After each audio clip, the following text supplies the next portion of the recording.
continuons donc les exercices. Donc, premier exercice. Recopie les phrases au futur, souligne le verbe. On a samedi prochain, elle jouera un jeu de 1000 bornes. Tous les jours, vous mangez à la cantine. Tout à l'heure, tu monteras dans le bus. Demain, les enfants se lèveront plus tard. Donc, on va garder de ces phrases la phrase A, la phrase C et la phrase D. Parce qu'elles sont au futur. Samedi prochain, tout à l'heure, demain et les verbes sont conjugués au futur. Que voici d'ailleurs. Elle jouera du verbe jouer, tu monteras du verbe monter, les enfants se lèveront du verbe se lever. Donc, la phrase B n'est pas au futur. Deuxième exercice, recopie le sujet et le verbe de chaque phrase. Entoure la terminaison de chaque verbe. Tu escaladeras la montagne, vous roulerez avec prudence, nous porterons une grosse valise, je bavarderai un peu moins. Et nous allons recopier que le sujet et le verbe. Donc, tu escaladeras, vous roulerez, nous porterons, je bavarderai. Et nous allons entourer la terminaison de chaque verbe, ce qui donne AS pour tu, EZ pour vous, ONS pour c'est, AI pour je.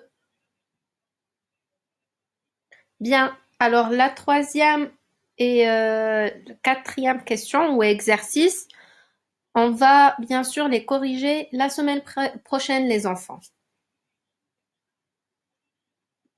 Et nous allons passer à la grammaire, le sujet du verbe. Donc, ce qu'il faut retenir, les enfants, c'est que le sujet d'un verbe répond à la question « qui est-ce qui » ou « qu'est-ce qui ». Il peut être encadré par « c'est qui » quand c'est singulier ou « ce sont qui » quand c'est pluriel. Par exemple, Zelda sort de l'immeuble. Qui est-ce qui sort de l'immeuble? C'est Zelda qui sort de l'immeuble. Donc, Zelda, c'est le sujet. Le sujet fait varier le verbe. On va dire Zelda monte et nous montons.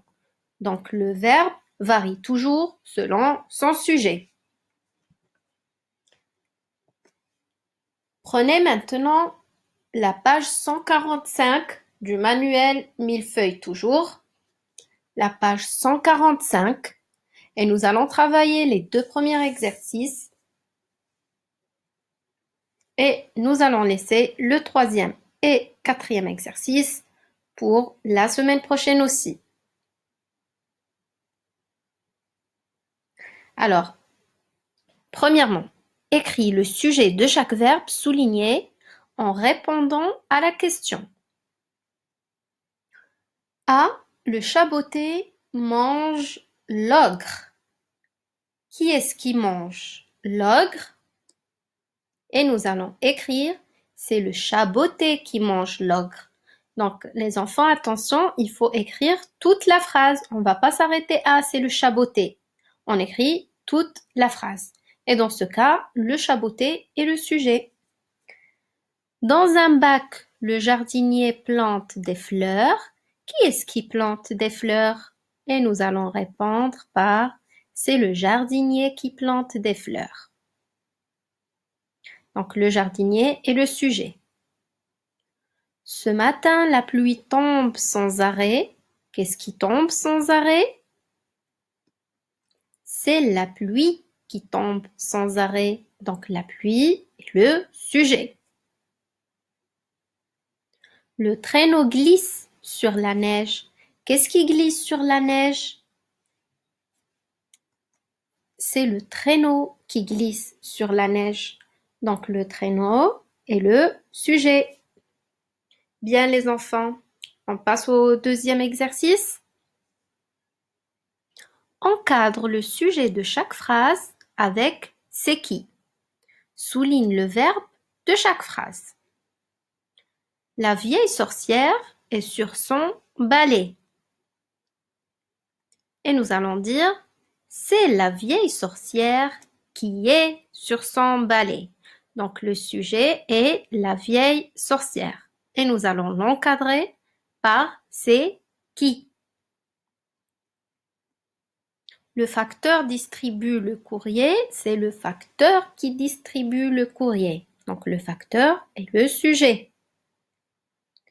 Le cygne mange du pain et on va dire c'est le cygne qui mange du pain. Donc le cygne est le sujet. Ma maman achète des fruits, c'est ma maman qui achète des fruits. Ma maman est le sujet. Et nous allons maintenant souligner les verbes.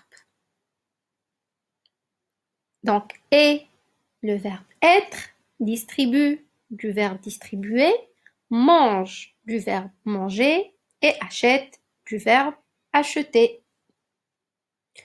Voilà les enfants, j'espère que vous avez eu un maximum de bonnes réponses. Et je vous laisse travailler le reste des exercices. Je vous souhaite un très très bon courage et on se revoit très bientôt.